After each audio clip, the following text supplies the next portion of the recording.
Good morning. Today is the 12th of November in the year 1863. These are your star reporters at the Past and Present News headquarters. This is Elizabeth Modell. And this is Catherine Eidelman. Our subject for today is child labor. Child labor is a huge problem today. Reformers have tried to stop this horrible act, but without success.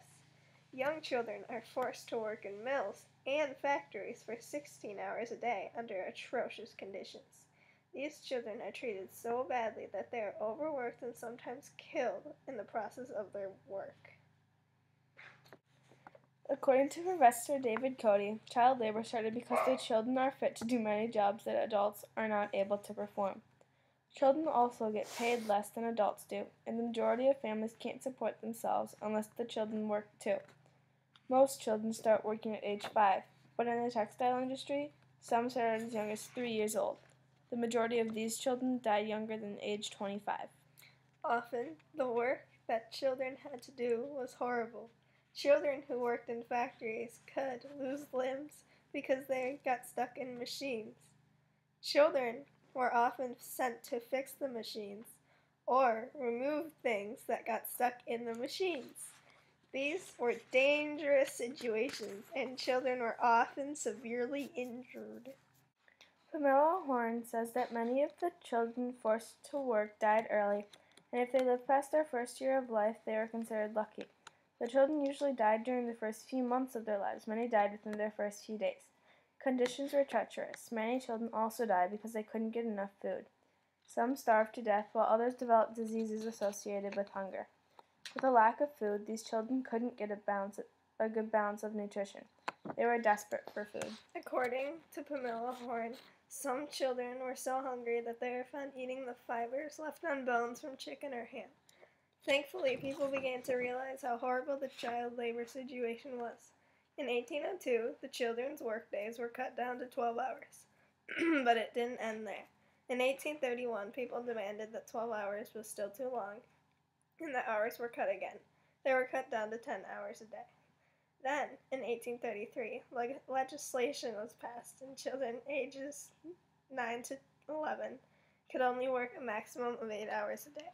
Children under 9 were not allowed to work at all. Please excuse us because we will be right back after this very important message. The E&K Dress Factory encourages you to look at this fabulous hand-sewn dress. It has many layers and patterns of lace. It comes in many colors such as bashing blue, fancy fuchsia, perfect pink, October orange, ripping red, gorgeous green, pretty purple, and a lot more. See store for color examples. Come soon!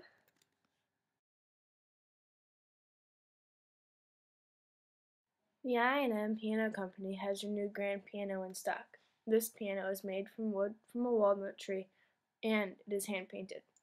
The painted designs may vary depending on which piano you look at. Unfortunately, this piano does not come with a bench. However, I&M has a number of which you may choose from. So see the store for more details.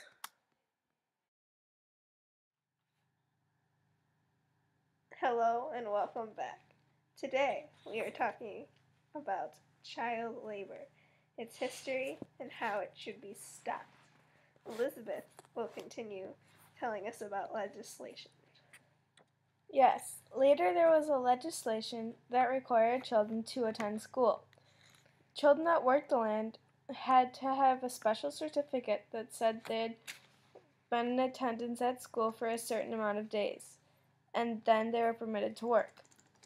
The children 8 to 10 had to be in school for 250 days, and the children ages 10 to 12 had to be in school 150 days. But even with these laws, in 1840, less than 20% of the population went to school. Thankfully, by 1860, about half of the children ages 5 to 15 were in some type of Sunday school or day school. Now think, 30 years ago, your child could be working in a factory. Nowadays, these children are still forced to work, but things are a lot better for them. If you are watching this and want child labor to end completely, Please meet the reformers on the date of November 13th, 1863, in London Square. Please join the reformers in their cause to end child labor. Thank you for watching.